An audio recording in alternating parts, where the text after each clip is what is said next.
Boston Bruins take on the Chicago Blackhawks tonight in one of 16 games around the NHL.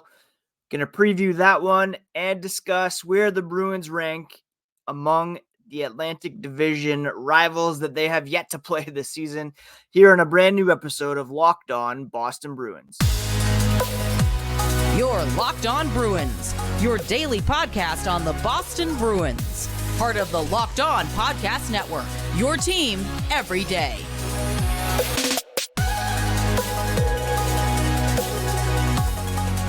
What is up, Bruins fans, and welcome back to the Locked On Boston Bruins podcast. I'm your host, Ian McLaren, and this is a daily show where we discuss all things Spoked B. Today is Tuesday, October 24th, and I want to thank you so much for making Locked On Bruins part of your day, free and available on your favorite podcast app and on YouTube. Just smash that subscribe button and never miss a thing. This episode is brought to you by Game Time. Game Time is a ticketing app where you can get $20 off your first purchase by using promo code LOCKEDONNHL. Just download the app and create an account today. The Bruins in Chicago to finish off a 4-game road trip, and we're almost near the end of this very weird start to the season. As I mentioned on Twitter X this morning, you can follow along at ENC McLaren. The Bruins will have played the Blackhawks and the Anaheim Ducks twice already this season before taking on an Eastern Conference opponent. They'll come up back from this trip to take on the Ducks on Thursday before hosting the Detroit Red Wings in what should be a big matchup on Saturday. The Bruins have a chance to start the season 6-0 if they win tonight. That would tie the longest win streak in franchise history to begin a season. And then they could have an opportunity to break that record on Thursday, which would be pretty cool in their centennial season. Now, let's just do a quick preview of tonight's game against the Blackhawks before we get into the Atlantic Division power rankings. Of course, the Bruins and Blackhawks have already played once this season. The Bruins winning 3-1 back on October 11th. Connor Bedard scored his first career NHL regular season goal in that one, but then Trent Frederick, David Pastrnak scored for the Bruins to give them the 3-1 victory. How have things gone since then? Well, the Chicago Blackhawks currently sit dead last in the Central Division. They've gone 2-4 over their first 6 games for a .333 point percentage. They have a -4 goal differential. This game is one of 16 on the schedule, as it's the ESPN Frozen Frenzy. There's games scattered all throughout the night, staggered 15 minutes apart. This one begins at 8:30 p.m. Eastern Time. The Blackhawks are led in scoring not by Connor Bedard. If you had to guess who was their points leader at the moment, would you say Corey Perry? Well, probably not, but that's the case. He's got 2 goals, 3 assists for 5 points through 6 games. Bedard won back at 2 goals, 2 assists for 4 points. Not exactly lighting the league on fire, but he does have 22 shots on goal, so he's due for more of a breakout. Hopefully, it does not come at the expense of the Bruins tonight. A few former Bruins in the mix: Ryan Donato, Nick Foligno, each with 3 points apiece. Taylor Hall has yet to score his first goal as a member of the Chicago Blackhawks. He was injured in the game against the Bruins on a hit from Brandon Carlo. He's been back, 2 assists through the first 5 games in Chicago. I forgot to mention the last game, Jared Tenorti, also a former Bruin, in the lineup for them on the blue line. The Blackhawks are averaging only 3 goals per game. I shouldn't say only. That's decent. Middle of the pack. They rank 13th, while the Bruins are allowing a league low 1.4 goals per game. Chicago, on the other hand, allowing 2.33. The Bruins have scored 3.2. So it's a good chance that the Bruins will come out on top in this one. On paper, anyways, they should beat a lowly team like the Blackhawks, likely destined for the draft lottery once again. Chicago's power play has yet to get rolling. They rank 28th, 7.4% success rate. Their penalty kill is ranked 11th, 83.3%. Boston's power play, 17th ranked, 16.7. That could get going a little bit more. Their penalty kill, 95.5%, which is good for second in the NHL. Blackhawks have lost 2 in a row coming into this one. Their goaltending has been pretty good so far. Peter Mrazek with a .924 save percentage. Arvis Soderblom, .913. I'm assuming it will be Mrazek in net. And if the Bruins continue with their rotation, it will be Linus Ullmark, who has posted a perfect record of 3-0-0 with a .962 save percentage, picking up right where he left off following his Vezina Trophy campaign from a season ago. And as I discussed on yesterday's podcast, a big reason why the Bruins are off to this 5-0-0 start. The Blackhawks, 5-on-5 play, getting dominated in terms of shot attempts, a 30th ranked shot attempt differential of 42.55. When it comes to shots, not great either. Shot differential of 41.94, and expected goals differential, they are, again, near the bottom at 43.34. So this is a very winnable game for the Boston Bruins as they continue to look to increase this amazing start that they are on here at 5-0-0, and we'll assess where they rank among Atlantic Division opponents here coming up in a moment. Game Time is the only ticketing app that gives you complete peace of mind with your purchase. You can see the view from your seat before you buy, so you know exactly what to expect when you arrive.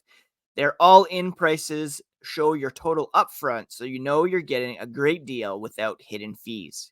You can buy tickets in seconds with 2 taps, and with the zone deals, you pick the section, and Game Time picks the seats for an average of 18% savings. You'll always get the best price.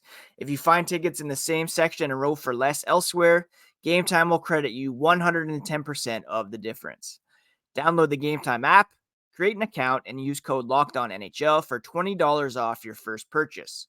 Terms apply, but create an account, redeem code LOCKEDONNHL for $20 off on Game Time, last-minute tickets at the lowest price, guaranteed.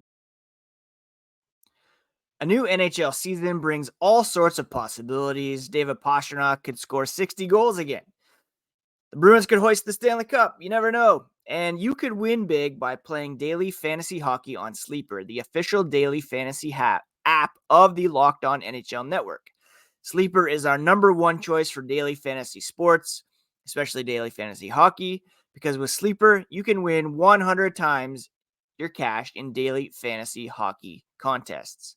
Fans can also play daily fantasy NFL, NBA, Major League Baseball, college football, and entries can be made in under a minute.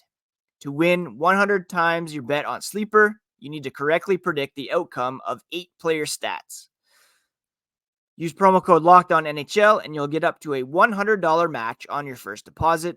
Terms and conditions apply. That's code LOCKEDONNHL. See Sleeper's terms of use for details and locational functionality. Thank you so much once again for making Locked On Bruins part of your day, free and available on your favorite podcast app and on YouTube. On tomorrow's show, we will do a 3 thoughts recap of tonight's game against the Chicago Blackhawks. Tuesdays on Locked On Boston Bruins are Atlantic Division Power Rankings. And today we're going to look at the teams from number 8 to number 1, see where the Bruins rank. And surprising bottom 4 at the moment. The Buffalo Sabres, after having lost to the Montreal Canadiens last night, 2-4, 4 points through 6 games, a point percentage of .333, and they have a division low goal differential of -5. There were higher expectations for this team this coming season. They were supposed to be in the mix with Ottawa, Detroit, challenging for a playoff spot. Team defense, not great, and Devin Levi has suffered an injury early on, so that's not going to help. What's more surprising, perhaps, is the lack of offense. They've only generated 13 goals through those 6 games. A lot of their big guns, namely Tage Thompson, kind of struggling early on. The offense likely will turn around. Things could get going here for the Sabres, but at the moment, they are the number 8 team in the Atlantic. Next up, your reigning Eastern Conference champion, Florida Panthers. They've played 5 games. They're 2-3, 400 point percentage, a -3 goal differential, and they really are missing Aaron Ekblad, Brandon Montour on defense. I mean, we all know what it's like to begin a season with major injuries. The Bruins were able to withstand that last season. The Florida Panthers struggling so far. A couple of younger guys who are looking to break out this season. Anton Lundell among them. I have him on my keeper fantasy team. Was hoping for big things. Not quite popping. They do have a positive shot attempt differential at 5-on-5, positive shot differential. Just not getting the scoring at the moment. Their shooting percentage 5-on-5 is 7.56. Sorry, 7.89, which is middle of the pack. So they need to get their scoring up, and missing those 2 guys on the back end certainly is not helping. So Florida, actually the Bruins will take on the Florida Panthers coming up, I believe, next week in their second game against Eastern Conference opponents this season. They'll take on the Panthers on Monday at TD Garden. A string of 4 in a row against Atlantic Division opponents. They play Detroit on Saturday, the Panthers on Monday, the Maple Leafs next Thursday, and then the Red Wings again on Saturday, November 4th. A quick aside, we all know Matt Poitras playing so well for the Boston Bruins. The Bruins have played 5 games so far. Those 4 games, the next 4 games, will give a clear indication as to whether he will remain with the team for the balance of the season. Once he hits that 10-game mark, his entry-level deal kicks in, and even if they send him back to junior, his salary will count against the cap for this season. So they play the Blackhawks tonight, Ducks, Red Wings, Panthers. By Halloween, they'll have to decide whether or not to send him back.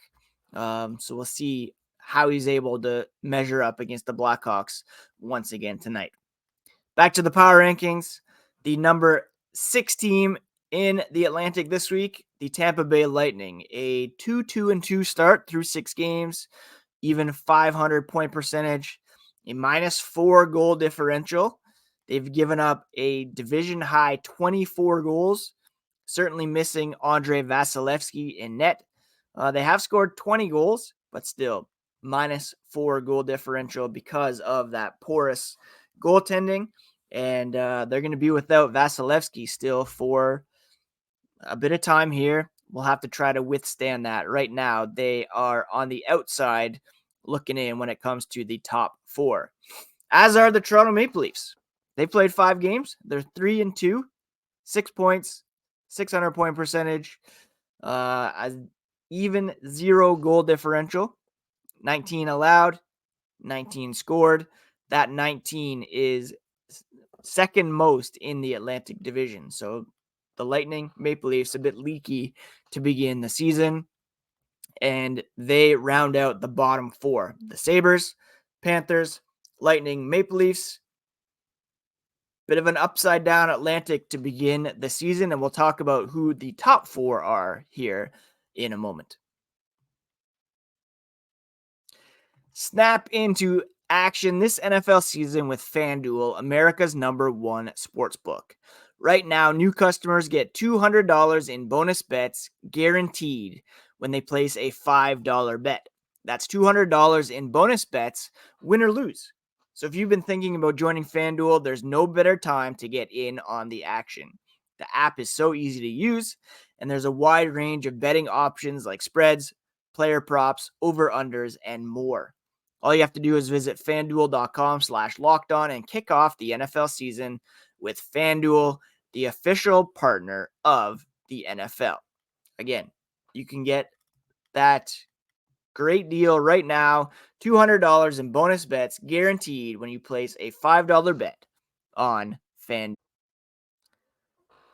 Let's get back to those power rankings where the Sabres, Panthers, Lightning, Maple Leafs currently in the bottom four. Top four. Let's start with the Ottawa Senators. They are 3-2 through 5 games and an identical record to the Toronto Maple Leafs, but I'm giving them the edge because of their goal differential. They're +6 compared to Toronto's even 0.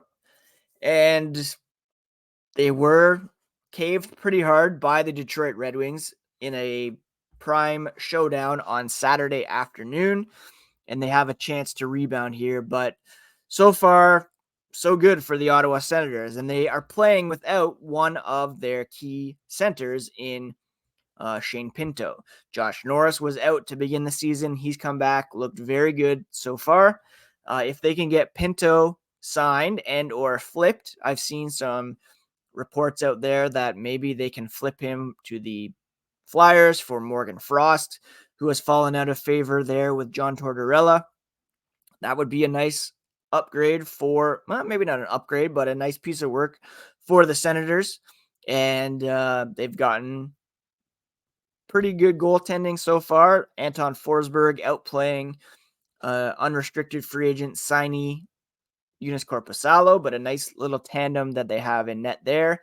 And the Senators, yeah, so talented up front and on the blue line. Maybe not as much depth up front, certainly, as you would like, but once Pinto gets in there, that could change things. Montreal Canadiens have really surprised, and I'm putting them in third place right now. As I mentioned, they beat the Buffalo Sabres last night. They're 3-1-1 through 5 games, playing without Kirby Dach, who's out for the season with a knee injury. And they do have a 0 goal differential. However, you can't argue with the 3-1-1 record. Do I expect them to be in the playoff mix all season long? Absolutely not. I expect them to fall off and be in the bottom 4 in the division. But the power rankings are where teams are at right now, what they've been able to do. And so far, the Canadiens have exceeded expectations. Now, I should say their underlying numbers, not great. They have a negative shot attempt differential. They have a negative shot differential, 5-on-5, and a pretty inflated PDO, which is looking at their shooting percentage and save percentage. Teams generally level off around an even 100. Right now, they're at 109.3. So save percentage will come down. Their shooting percentage likely will come down a little bit, and they'll come back down to earth. But right now, they're getting that puck luck, and they are playing pretty well. Last two teams, it's a bit of a toss-up at the moment between the Red Wings and the Boston Bruins. The Red Wings, they're 5-1 to begin the season through 6 games. an .833 point percentage. They have a very impressive plus 15 goal differential.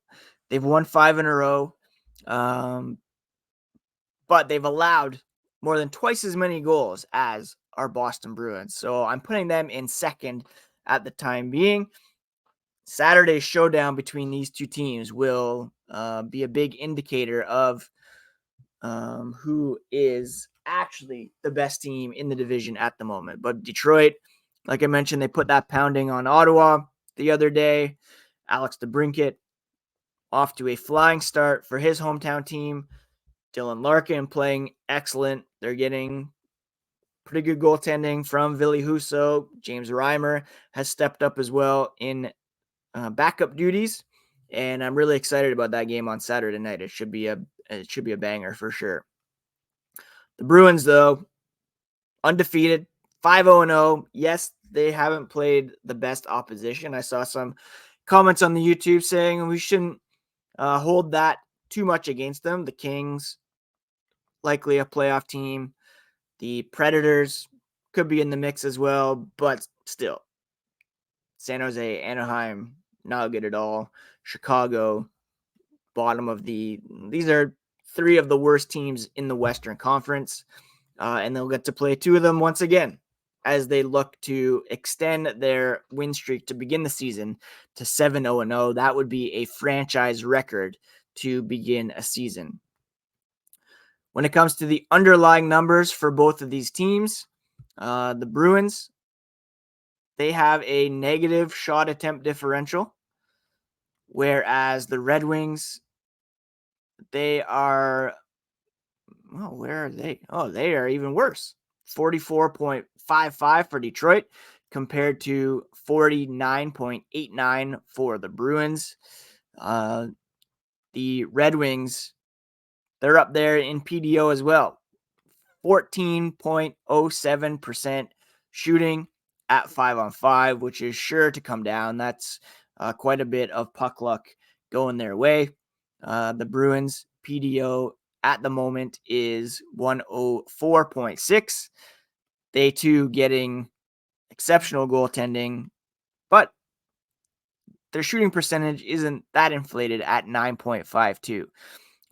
So again, we've talked about how the Bruins prioritize goaltending, defense. They should be able to keep that up. If they can score at an average rate, then they should be pretty good this season.